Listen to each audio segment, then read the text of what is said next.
office and by teleconference pursuant to Government Code Section 54953. Members of the public can attend and participate in the meeting in person or via Zoom. Instructions for submitting public comments are available on the meeting agenda. Clerk, will you please call the roll?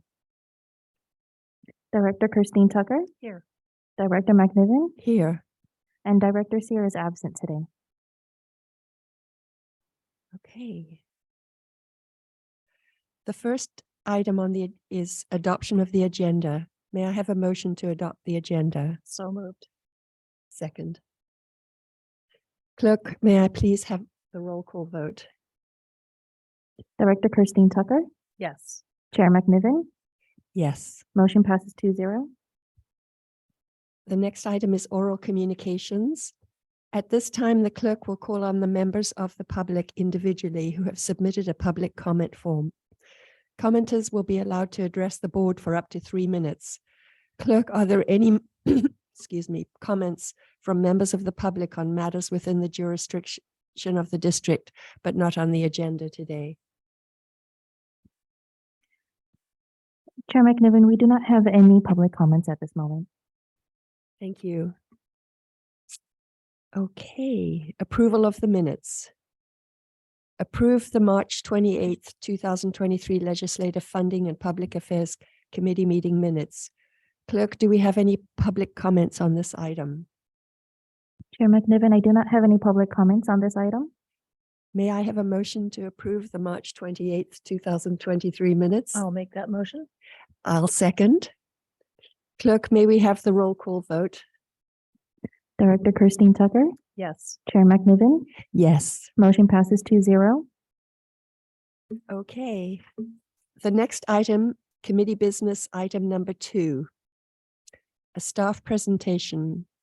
Legislative positions for consideration by the Mid-Peninsula Regional Open Space District. May we have the staff presentation on legislative positions for consideration by the district?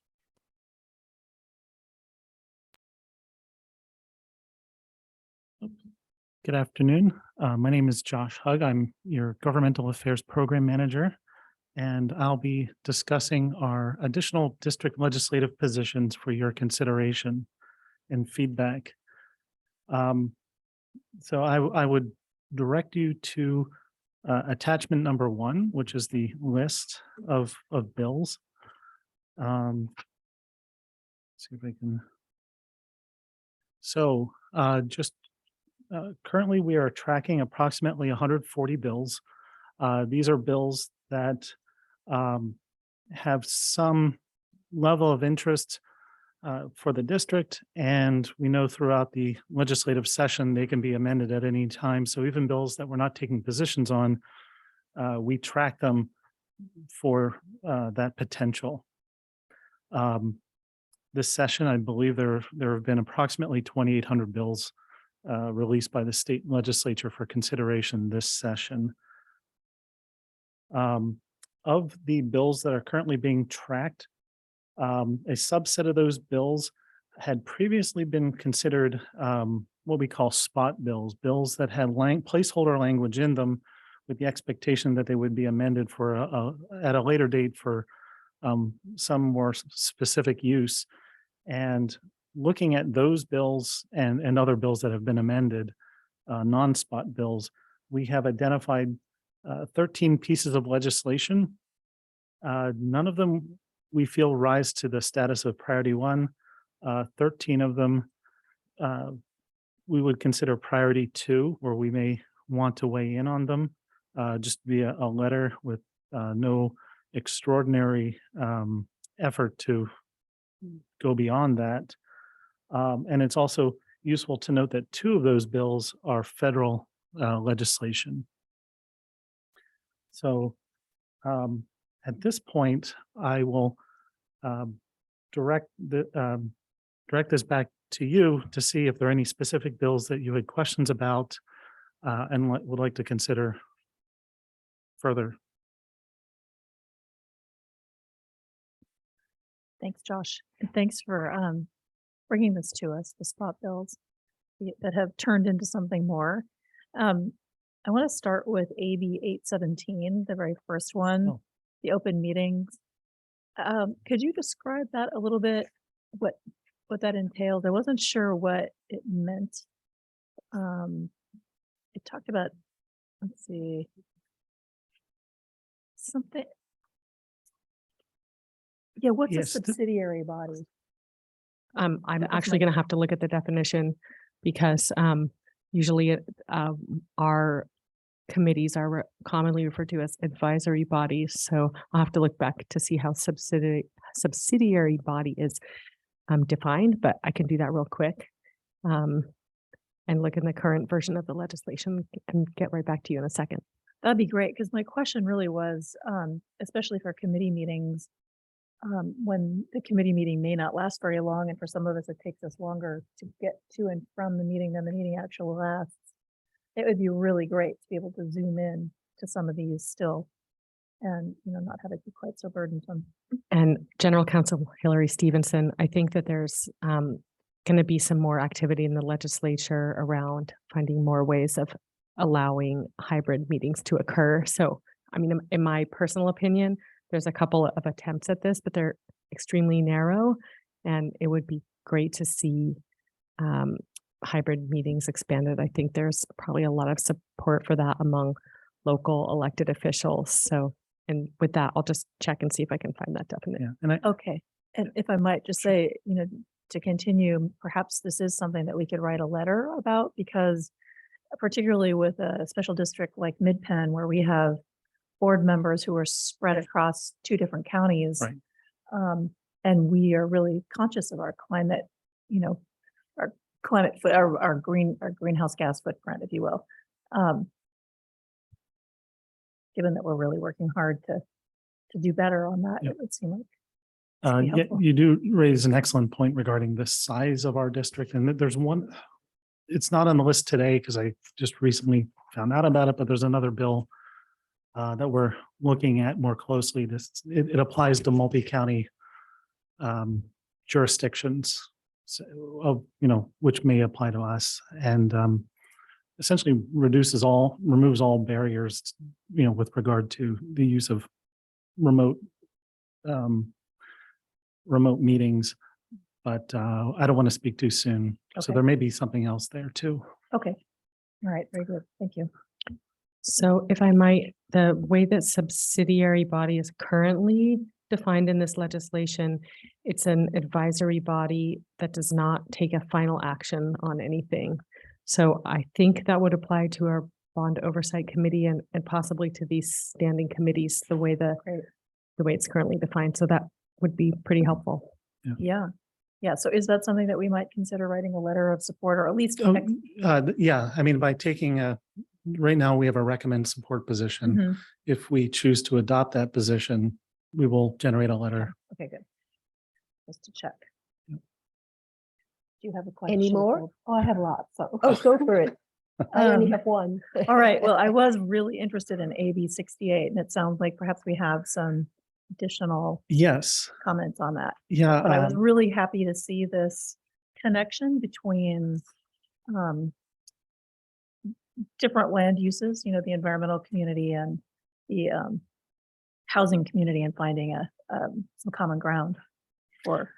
The bill, and we have someone here who can speak to it more directly, was a particular interest to us, particularly after having gone through the regional housing needs allocation process.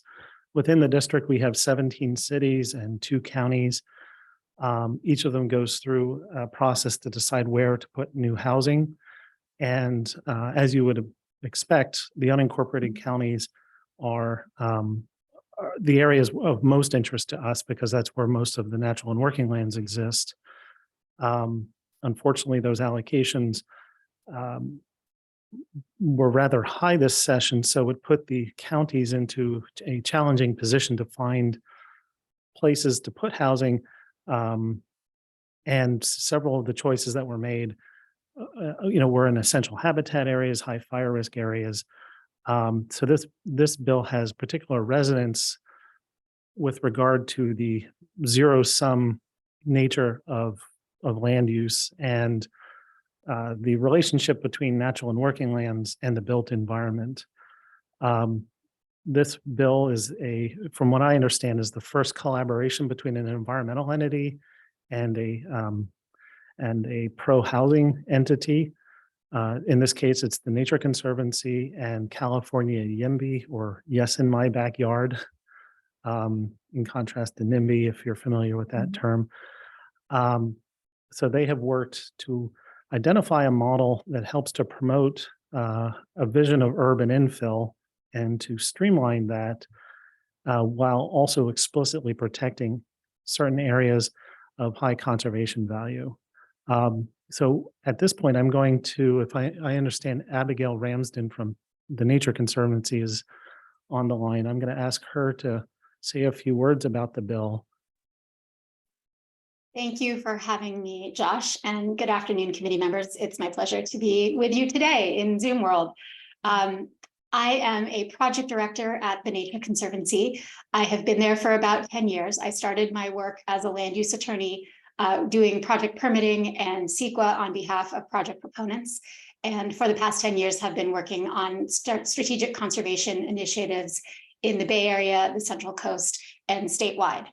I'm part of Nature Conservancy's climate program, where we look to find win-win solutions to institutionalize better land use decisions around the state, so we can reach our conservation goals, 30 by 30 in particular, but our bigger biodiversity conservation goals as defined by both statewide organizations and organizations working locally like Midpen, and also to try and solve our human problems and do so in a way that looks for areas of shared interest and trade-offs that can be made in order to get both constituencies, the natural world and the human world, the resources they need to survive and thrive and be safe as our climate changes with greater acceleration. So we joined the Alliance for Climate and Housing Solutions about a year ago, and it really was only about a year old. This is a brand new association attempting to bring together leaders in the housing and affordable housing and development community together with environmental advocates to look for policy solutions that could be applied statewide to change the trajectory of our land use patterns. And this alliance is notable, as Josh already pointed out, in that it's an invitation for the conservation world to understand that we need to address California's housing challenges, and an invitation to the housing world to understand that biodiversity conservation and protection of our landscapes in California guarantees us all sorts of things that make California a wonderful place to live. And the public safety issues around where housing goes, I think, have changed the political climate somewhat. This is still one of the hardest issues we could possibly take on, and we know this is a long road ahead of us. But given that climate change has changed how we are living in our landscape, how natural disasters touch down on communities, the economic, social, environmental costs associated with all of this, we felt as the Nature Conservancy, we felt there was really an opening to think more creatively about how we could align our conservation solutions and goals with housing solutions and goals, and also keep people out of harm's way. So we are now co-leads of this alliance and learning to work with the YIMBYs, which is new for us. But Nature Conservancy is not a stranger to unusual alliances. In fact, we find that, frankly, sometimes some of the most creative solutions come out of getting together in the room with organizations who have different goals and different constituencies than yours.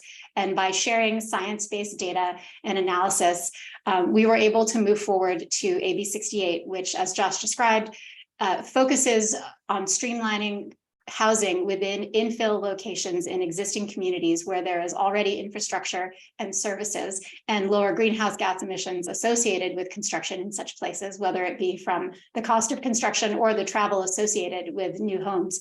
And that is done in partnership with a series of, I would say, sort of control gates for development outside of existing communities. It's not that such development is prohibited or would be prohibited by AB 68, but and there are some significant exemptions from the policy that are called out at the outset. But there's also a process for local jurisdictions to apply and demonstrate that in order to meet their regional housing needs allocation, which Josh alluded to earlier, they're able to apply for an exemption from the bill. So we believe that it sort of resets our land use trajectories in a better path, focusing on infill, discouraging construction of homes in areas that have high fire risk, high flood risk, or are highly biodiverse, but still has some outlets for local governments and local jurisdictions to create solutions that are going to work for them on the ground and in line with community norms and expectations. So this bill was introduced into the Assembly by Assemblymember Ward, who is a member from San Diego County. He is by profession an environmental planner. So we were very excited to work with him. He seems extremely savvy. And San Diego County has a history of locally initiated conservation wins as well as conservation challenges. So in partnership with California YIMBY and Assemblymember Ward, we are now looking at the 2-year legislative session for AB 68. We did not get heard in committee, and we have a lot of work to do between now and January, but we're expecting to go to the Housing Committee and the Local Government Committee in January. And the support of organizations like Midpen and other local and regional conservation organizations will be really important, because I think the housing side kind of has their game on a little bit, and the conservation world is slower to see housing as an issue that's relevant to our work. But as Josh noted, as housing allocations come down from the state and county planners are struggling to figure out where to put all the houses, the easier we can make for them to put those houses in places where it makes more sense and keeps people out of harm's way, and also allows us to work toward our biggest conservation goals, creating regional landscape resilience. We think that we're going to see a better outcome around the state. I'm happy to take questions or comments. Would appreciate your feedback and insights as well. Thank you. Really exciting. I think this has been on some of our minds for a long time, and it's wonderful to see this come together now. A couple questions for you. I'm curious about what kind of public outreach might be going on with this, because as you already alluded to the fact that maybe this isn't quite such a big topic in the environmental community. We haven't typically harnessed ourselves with the housing community quite so tightly. So I'm curious how you might talk about this. Well, we are learning as we go. This all came together fairly quickly over about the last 6 months. And frankly, our target was the legislature and the assembly members who were facing this in the first committee. And our outreach to the public has been a little bit more media focused. We haven't had the bandwidth to really go into communities. So we've done 2 things. The first is to reach out to organizations on the environmental side that partner directly with communities to get their feedback about how this might land, what nuances we've missed. We've learned a ton of really, really interesting things that were not on our radar. Certainly as a conservation organization, all learning about housing is kind of new for us, but we do have a real background in urban conservation. So we had existing relationships with environmental justice and equity organizations that are working to bring green infrastructure into urban spaces. So we started with them to try to learn and figure out what talking points rang true, what things were scary, and how we might be able to build a bigger constituency for the bill, with the aim being support to get through the legislature. We also were able to get a series of pieces placed in media. So we were interviewed by a San Francisco Chronicle reporter recently, and we also had an op-ed piece published in the LA Times. So those were sort of our main pieces of truly public-facing outreach. And we loved what the Chronicle reporter came up with, and the LA Times also, I think they really put a nice spin on the fact that this kind of partnership is where we are and the kind of thing that we need in order to get solutions that are actually going to meet all of our needs together. The YIMBY world is understood a little bit as all houses everywhere all the time. California YIMBY is taking a really environmentally balanced and nuanced approach to that, which is saying we can't have houses everywhere, even though we need more houses. That's just going to be a continuation of the status quo. What we need are houses in places that make sense, that are climate safe, that are not going to put people in harm's way, and are going to exist or connect to existing infrastructure. So as far as communicating with the housing world, we're really relying on our partners at YIMBY to figure out kind of what the right talking points are. And they're kind of a customer facing organization. They have members who are activated, like the Sierra Club more. Nature Conservancy, we have certainly wonderful members and supporters, but we don't activate our members in that way. One of the things that I'm looking forward to doing over the next couple of months is working with a public communications firm to come up with some environmental community focused outreach materials that can tell this story of our need to maybe change our thinking a little bit about our conservation objectives and think what we want to invest in and what we can kind of step away from in terms of past land use patterns that have not to this date created the regional climate resilience that we need to see in the landscape. We're really at risk of losing our wildlife corridors, of losing our areas that provide buffers between built up areas and fire prone areas. We're building up in our floodplains, and when all this water comes down from the Sierras, we're going to wish we hadn't. Certainly what happened in Watsonville just a month ago opened a lot of eyes to the risks to communities of poorly managed natural resources. So we're hoping that we can figure out a way in. And frankly, if you have ideas, this is a tough sell. We've had some Nature Conservancy supporters call us up and say, "I'm sorry, what are you doing?" So, and I mean, I'm from Atherton. I'm from the peninsula. I know what it's like. I'm sure if I went back to my neighborhood and told them what I was up to, I would see some raised eyebrows as well. So. Frankly, it's a learning journey for us, but we are, as far as I know, the first Nature Conservancy chapter around the US to take a pro-housing position that balances additional housing with conservation objectives that are quite significant. If we can protect lands that are at high fire risk and flood risk and some wildlife corridors, our metrics show that we're getting 80 to 90% of biodiversity conservation targets covered by that. So it's not protecting the whole state, it's not shutting down housing, but it really is, it would be a great leap forward for us. And I think a way that the environmental coalition can, or the environmental world can start to think about people and the way that our work serves and interacts with communities and people sort of across the socioeconomic spectrum. I can think of no better organization than the Nature Conservancy to take this on. So I'm really, it's fantastic the way you're thinking about this. I think we've done a really good job for a long time of talking on the urban infill side of things, that smart growth is all about getting people close to transportation corridors and services and schools and all that kind of thing. But we haven't been very successful, I think, or haven't gained the same kind of ground in talking about the other side of it. And by doing that, we're also protecting these working and natural lands that provide these critically important wildlife corridors and all of the ecosystem benefits, services that we're all really familiar with. So that storytelling is going to be really important and exciting to see how that rolls out. A couple additional questions I have for you. Living on the coast of San Mateo, we have strong land use protections with our local coastal protection program. Each coastal county has that, which has some strong, kind of wickets, if you will, or control gates, as you say, for housing. And yet, I think with this most recent round of RENA allocations, for the first time in a while, I felt like, whoa, maybe they're not enough. And maybe we're not telling that story in a way that people are really paying attention to, because a lot of folks on the coast are like, we can't afford to live here in this county anymore.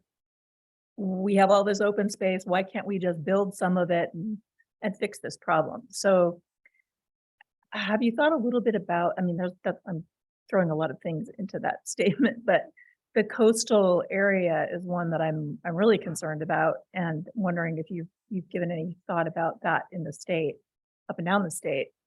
Yes, we have, and it is a very apt question. I think there are a couple of relevant approaches.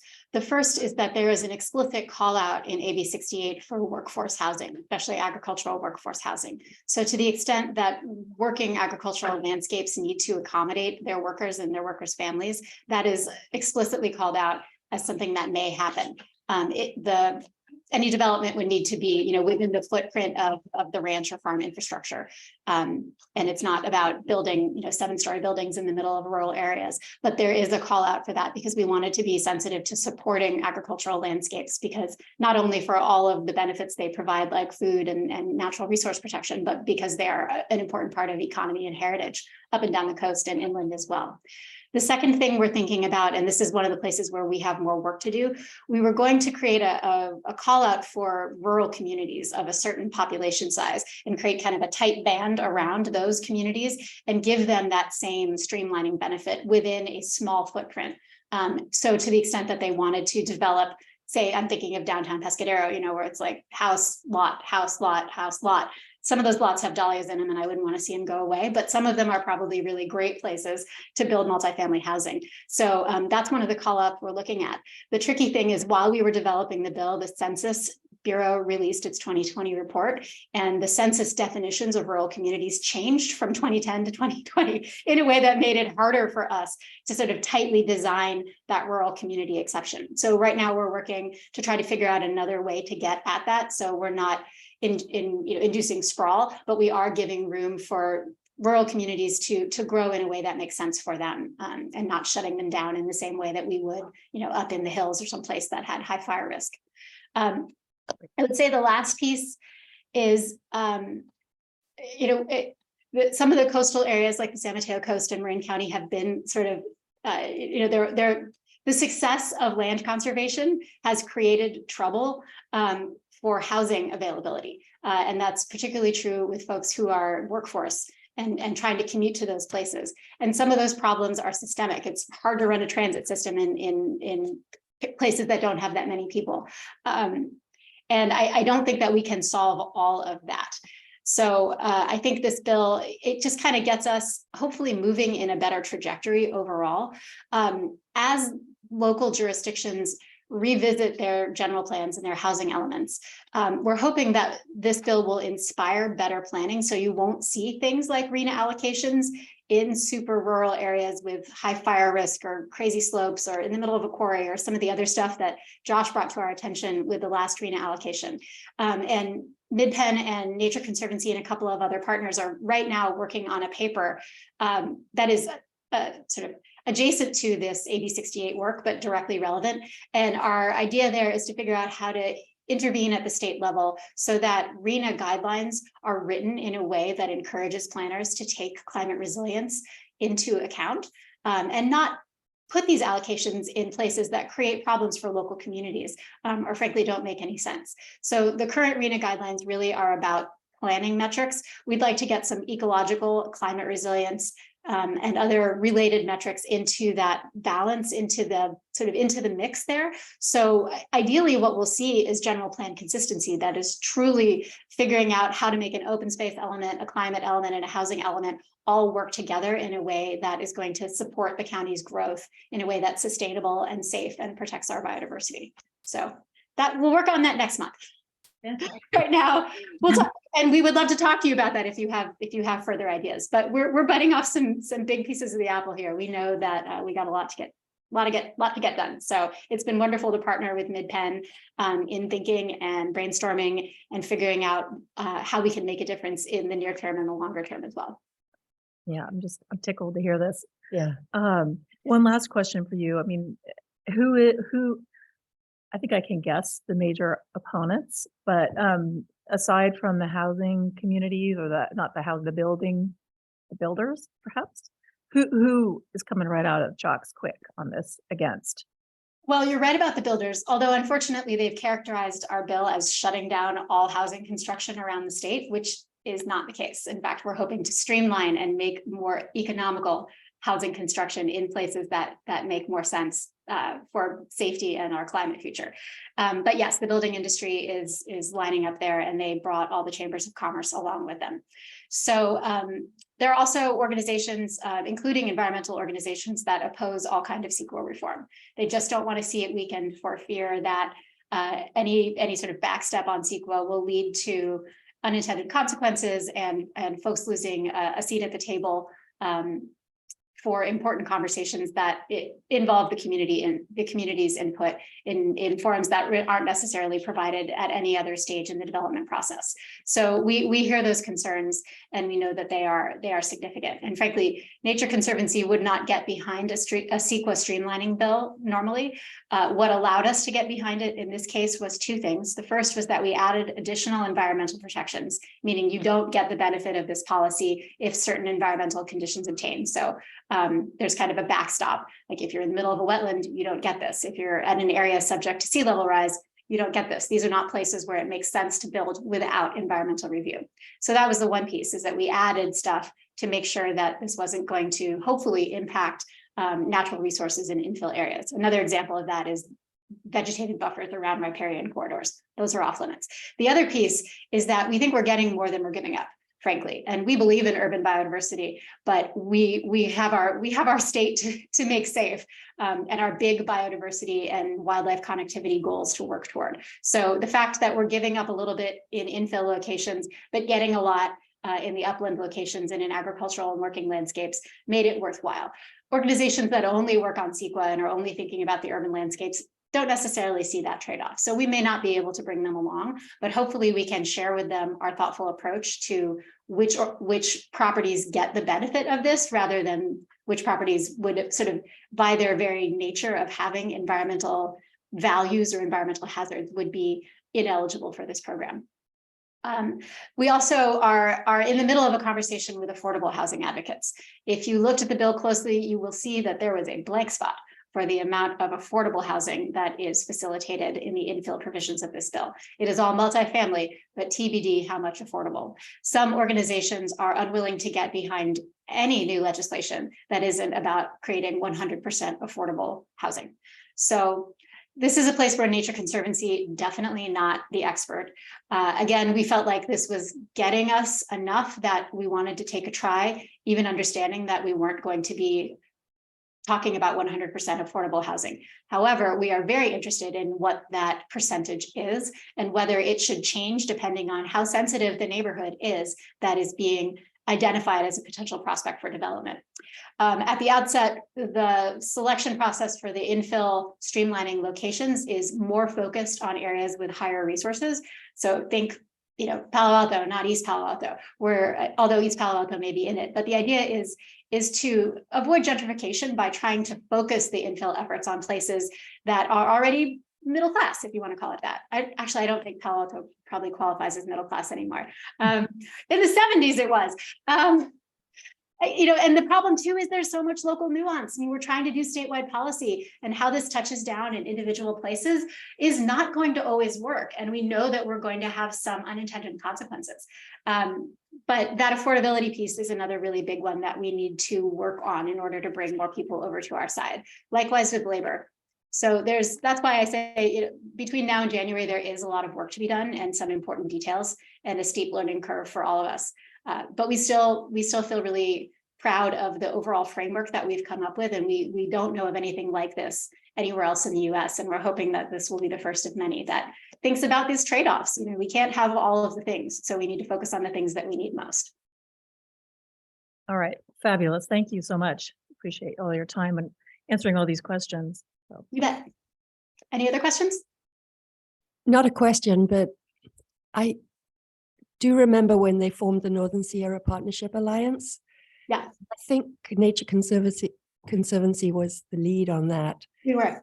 You brought the business community into protecting open space in the Sierras. Yep. So if anybody can bring a bill forward, it's the Nature Conservancy, and I wish you a lot of luck. This is a very common sense piece of legislation.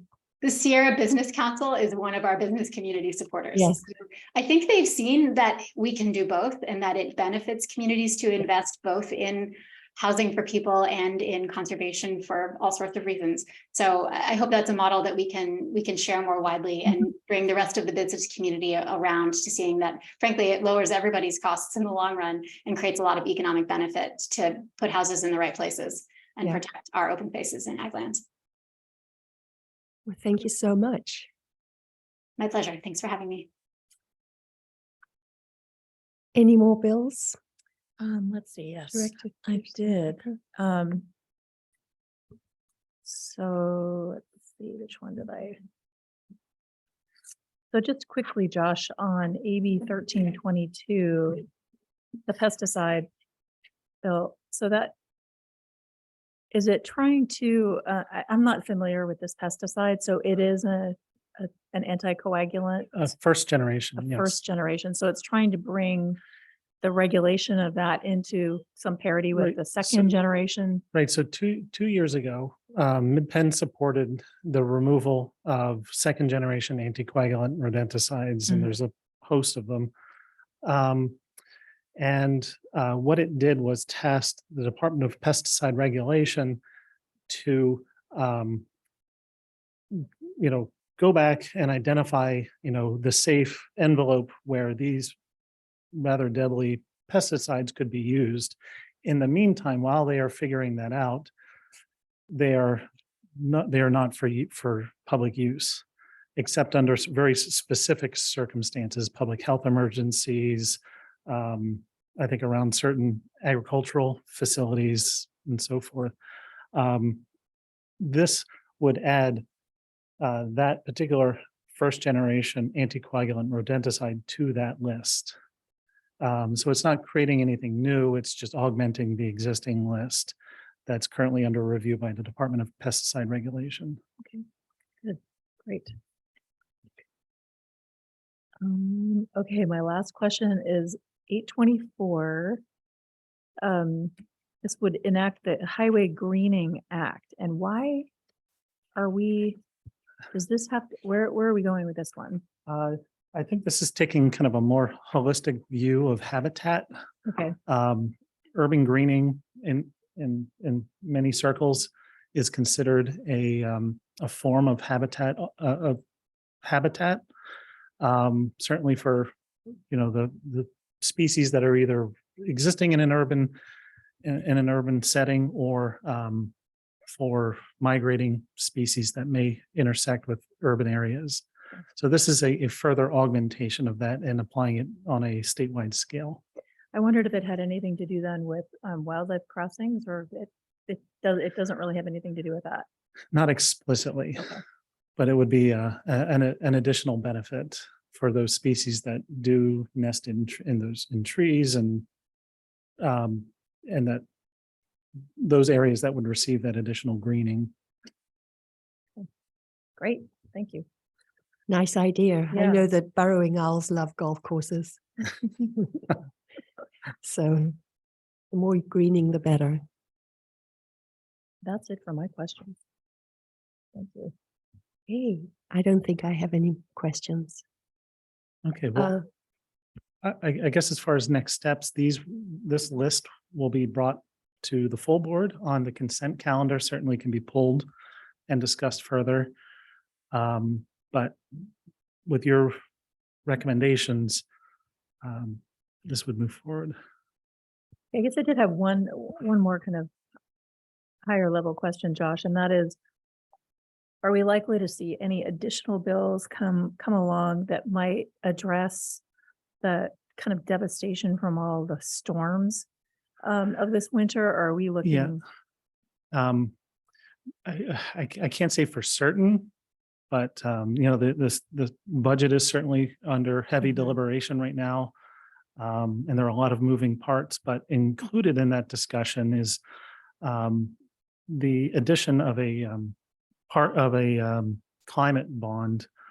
Right now, the two most significant proposals run about $15.5 billion, and they cover a variety of climate related issues, many of which are conservation related. So that money may be available for certain projects. As far as repairs, anything specifically directed to repairs, I don't believe I've heard of any or have seen any specific call outs, but projects that, many of those repairs can also be, fall into the restoration space. So they may be doing a dual role. But we'll certainly keep an eye out.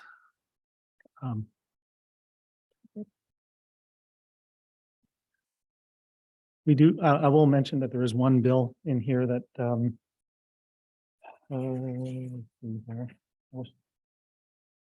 haven't memorized all the numbers. Oh boy, or actually, maybe it was in the first round.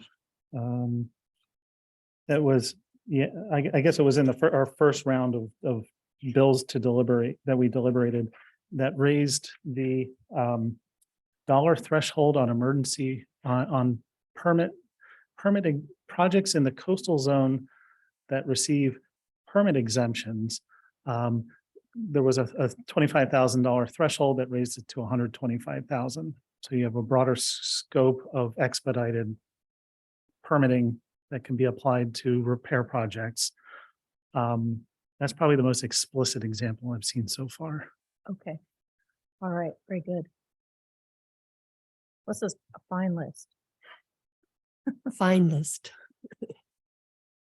Okay, All right. Well, the general manager's recommendation is to receive the legislative positions report and provide feedback on bill selections for priority actions. Do we have any feedback? I think the only feedback I might suggest is that, we really keep a close eye on AB 68 and determine whether it needs to move to a higher priority at some point for the district. I mean, it seems like there's quite a bit of detail work that still needs to happen, and that will be important to it is understand. very much a work in progress. Yeah. Yeah. But there may come a time when we would like to take this up to the next level. Great. This is the one you want the letter written on. You think a letter should be written on? Well, that was AB 817. That's what I But I think, think there will be sorry. letters written. Yeah. Pretty much for all of them. For all of them, yeah. Yeah. But we might want to do more if it feels right. And yes. And to your point, I see an opportunity, and when you hear that the chambers of commerce are already coming out against, I think there's an opportunity to change. I really do think there's an opportunity now to swing that in a better direction with some outreach. So I would hope. That would be nice. Yeah. Yeah, I think along the same vein as the Sierra Business Council, Mm-hmm. it may be very context specific. It's probably true. Clerk, do we have any public comment on this item? Chair McNiven, I do not have any public comments. All right.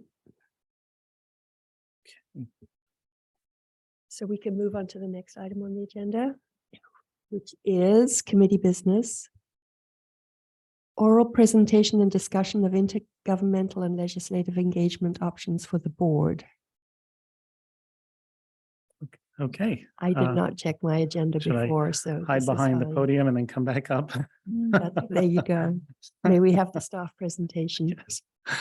Good afternoon again. Josh Hugg, your Governmental Affairs Program Manager. And this is a discussion item to get feedback and frankly some ideas about how the board can be more explicitly involved in our legislative program and legislative and governmental affairs program.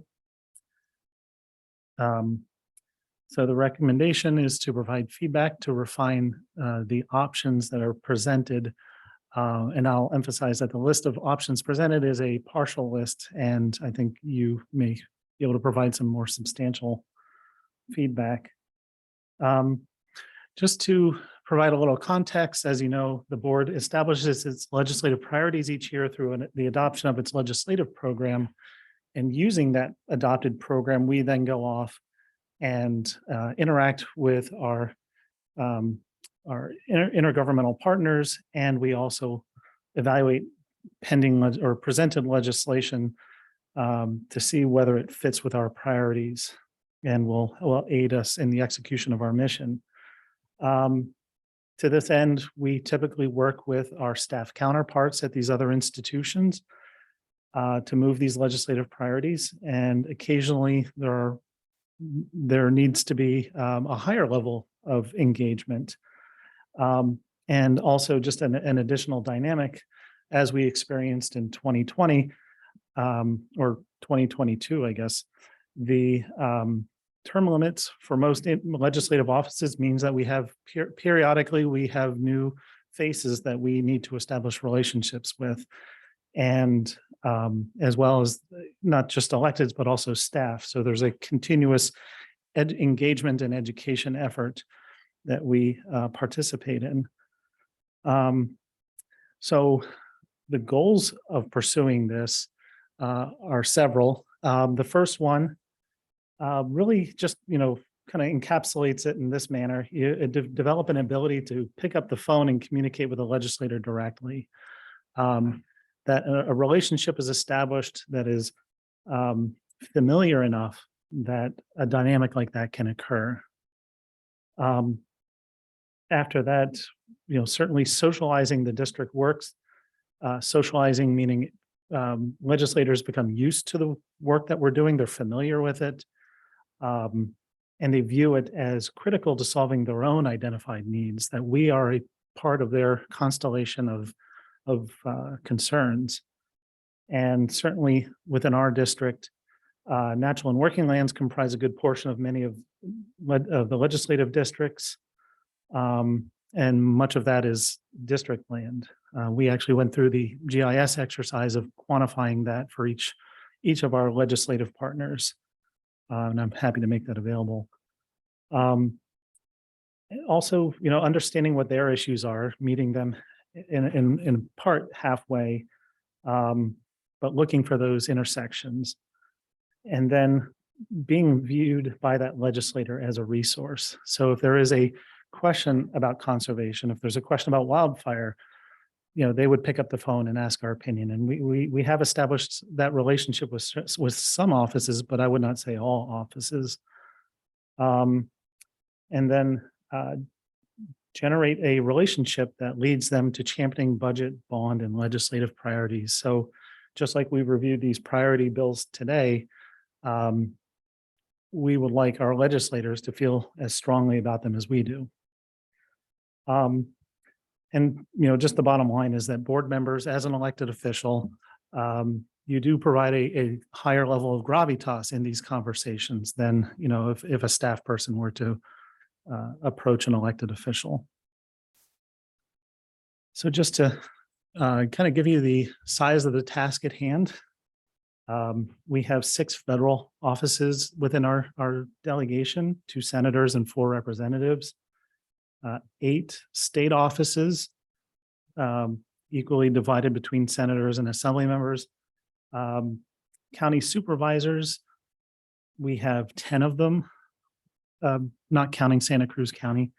And then 3 San Mateo County Board of Supervisor appointed community councils, and then 17 cities, 8 of which are in San Mateo and 9 of which are in Santa Clara County. So there are 44 entities. I guess that establishes the floor really of interactions. These are the ones that directly overlap district boundaries, but certainly there are legislators that are adjacent to us or hold common values that we also want to establish relationships with. Many of which are not even in the Bay Area. Southern California, particularly coastal communities, face many of the same issues that we do. So with that, these were just some of the opportunities to, spend some of your time getting to know our delegation. This is a very kind of practical list. And many times, I guess the bottom line is it's really about face time. It's really just being present, whether we're on the agenda or not, and being part of the lives of our delegation. So I won't go through this too, because I think most of these are pretty, do not need explanation. I think the only thing I would note at the bottom as elected officials who work in a political context, this list is largely relegated or limited by, what a public agency would recommend. If you work in more political circles, there may be additional opportunities. So that is really kind of the kernel of what we're talking about here. So we're just looking for feedback from you about how, you feel the board could participate in legislative processes, what interests you, what doesn't interest you. We certainly have 7 members, each of which have different backgrounds and different comfort levels. So not all of these will be for everybody. Josh, this is Anna Ruiz, General Manager. Did you mention that we also, I believe every 2 years, we work with individual board members to assist them with making presentations to city councils? Yes, yeah. In fact, those are underway. I've reached out to all of the board members for the cities where we alternate each year. So of the 17 cities, half of them this year, half of them next year. Actually, our first presentation is May 16th, I believe. Okay. And June's pretty busy. And that's in part because elected bodies, local elected bodies, so cities, this is primarily, they do turnover, right? They have new officials that come on board. And so this allows us to introduce ourselves to them, but then also keep the whole elected body for that city apprised of district projects that are underway, opportunities for their residents, certainly any new opportunities for either access or volunteer opportunities as well, grant program opportunities, et cetera, that might be of interest. And start establishing that rapport or to further develop whatever relationships we have with them. Also, we have our in-district luncheon, which I believe the next one is scheduled for In the August timeframe. Okay. So, and that happens, remind me, every other year? Well, with COVID, we'll have to decide. Okay. Now that we're in post-COVID, and we'll see if people are interested in, joining us every year or every other year. Okay. And that might be good feedback from both of you on the timing for that. But that's another really good opportunity. We will hold and host a luncheon usually in one of our preserves. Piketty has been a popular location. And that is an opportunity for in-district staff. This is primarily reaching out to our state delegation, but also local officials as well. But for the in-district staff to come out, meet our elected body, meet our own staff. It's often through in-district staff that a lot of these discussions and initiatives emerge and get worked through. So having FaceTime with them, introducing ourselves, and again, building that relationship with them is really important as well. And oftentimes we'll get some of the elected officials at the state level there as well. It just gets a little harder being in district. And then I know we've also, I think, every other year, you have to remind me the timing, we'll hold a luncheon in Sacramento. So we actually go out to the state capitol. In the past, those have been sometimes fruitful, sometimes participation can be low by the district or the staff that are out in Sacramento and by the elected body. They are very busy, I know that. And it can be sometimes hard to pull them in even for a lunch. But we've tried, and it's been a little bit of hit and miss in terms of attendance and participation. And maybe there might be other ways to make those more fruitful and beneficial for both our delegation out there and for ourselves as well. But I know the in-district luncheons have been very well attended. That's true.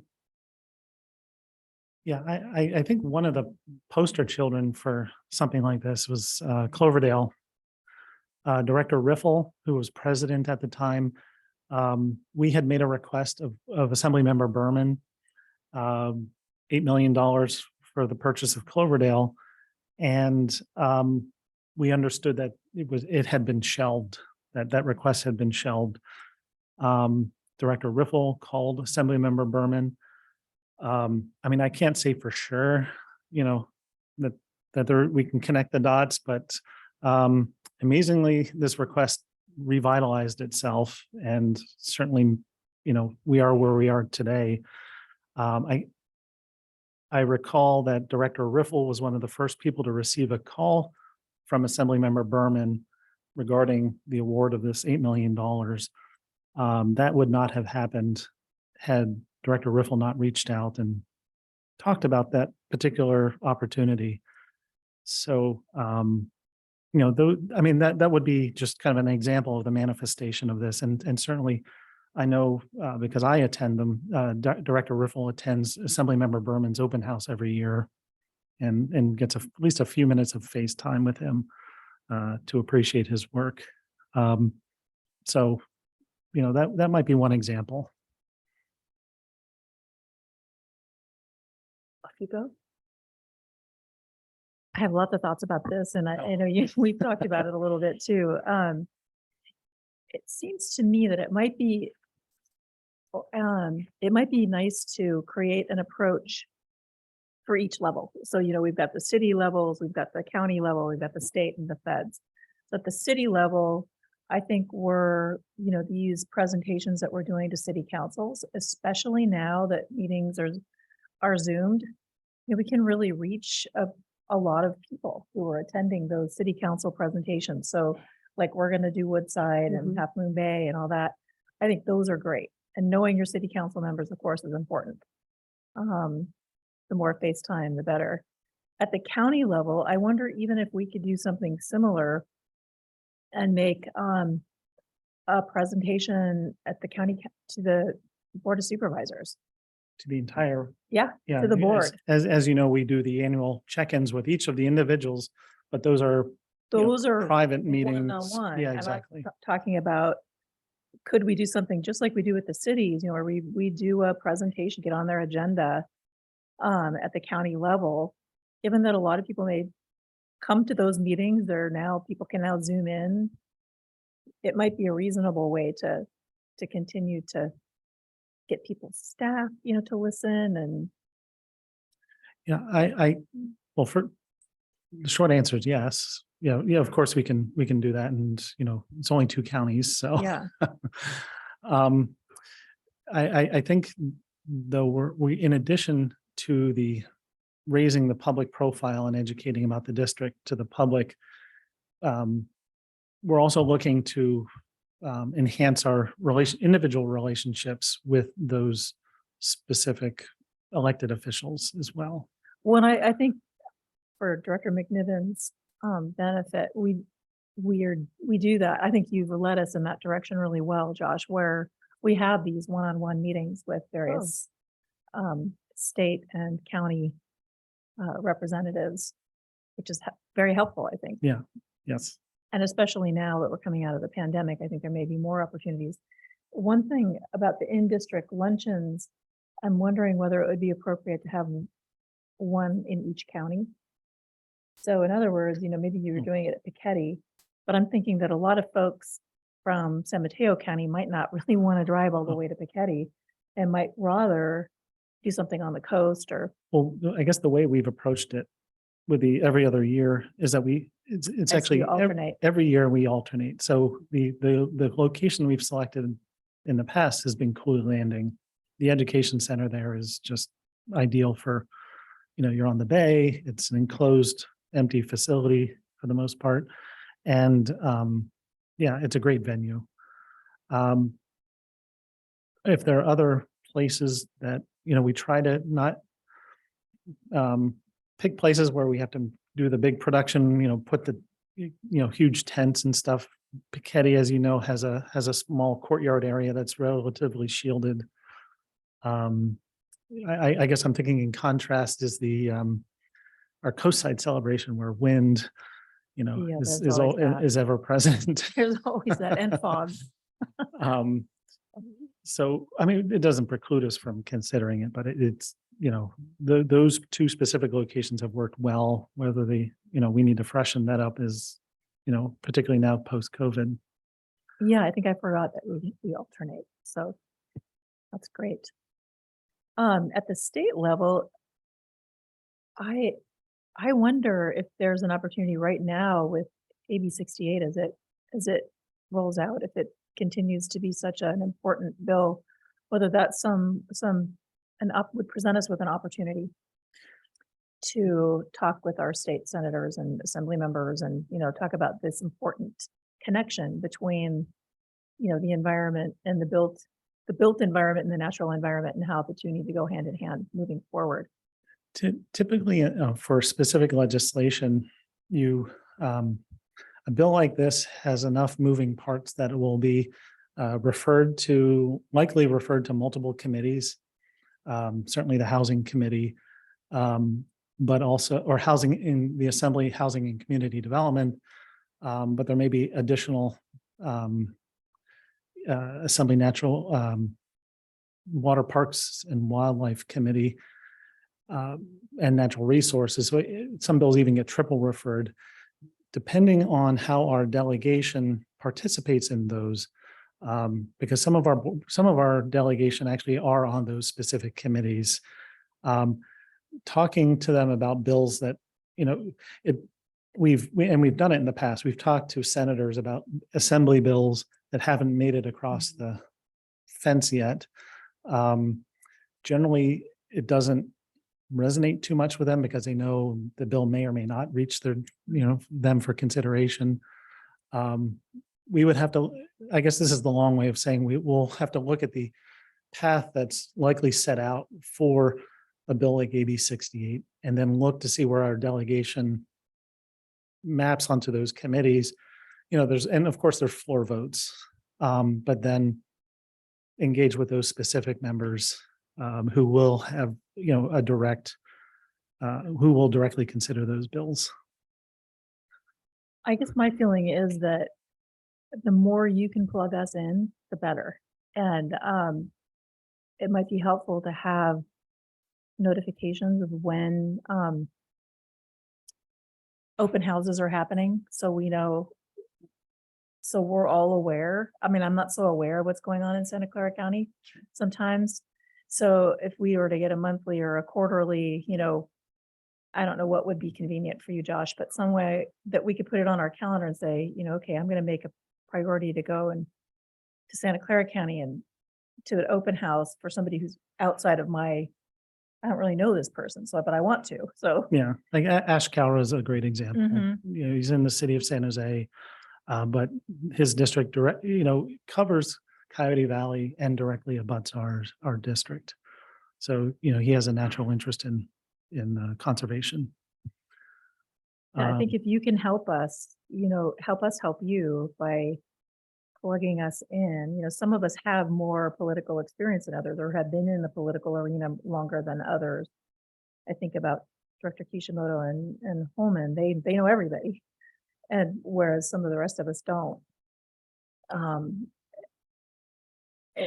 It's helpful to have you call on us, and say, we can have this meeting together or whatever.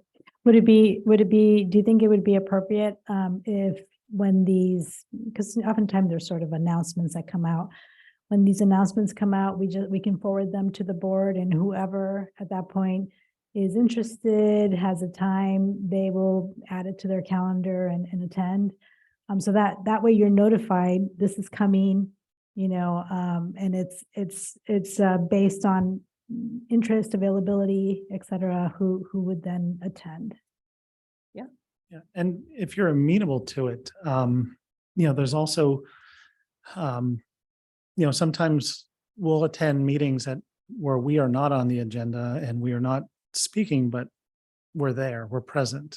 And by doing that, you're noticed and you establish a consistency with either certain members or in some cases our partners. If you're amenable to things like that, Sure. it's additional time beyond, the direct work that, our direct priorities, but it provides a level of depth and comfort that may pay dividends later. Yeah, I would simply ask that, sometimes it's hard to, you get barraged with so many requests for things, but if Anna, if you or Josh or somebody were to reach out and say, this one's really important, I'd love to have somebody come with me, or, this is one that we would benefit from having district board presence at, that kind of helps. I don't know if that makes sense, but Yeah, I think it'll take some time to understand which board member would be matched with which member of the delegation and which topic, that would be of particular interest on both sides, to be honest. yeah.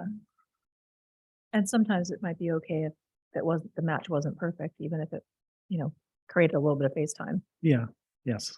And then last but not least, at the federal level, I know we've talked about this, whether there are any lobbying kinds of times when the environmental community from California goes back and visits our delegation, and whether it would be appropriate for board members to be part of those visits. I would say absolutely yes, whether you ought to be involved or not, but I haven't seen any regional trips back east. I know both our counterparts in East Bay and the Open Space Authority have just concluded trips to DC to talk to their delegation. I don't know what specifically what their agenda was. But as far as group trips, I'm not sure, to be honest.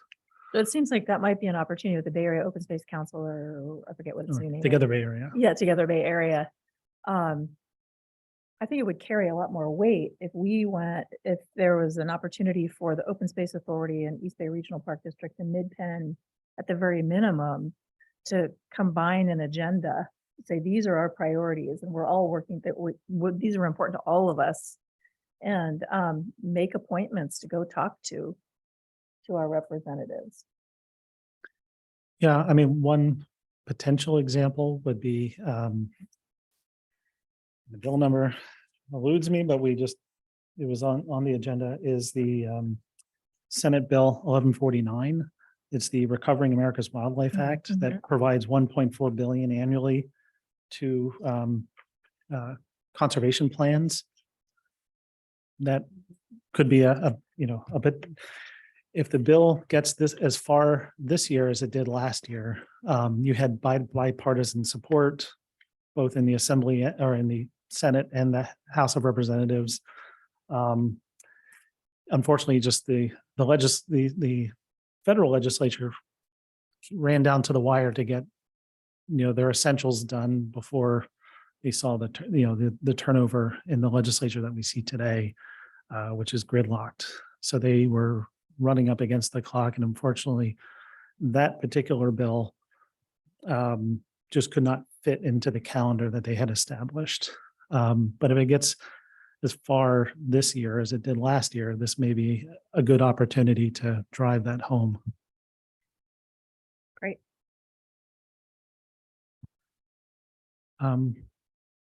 Okay, thank you.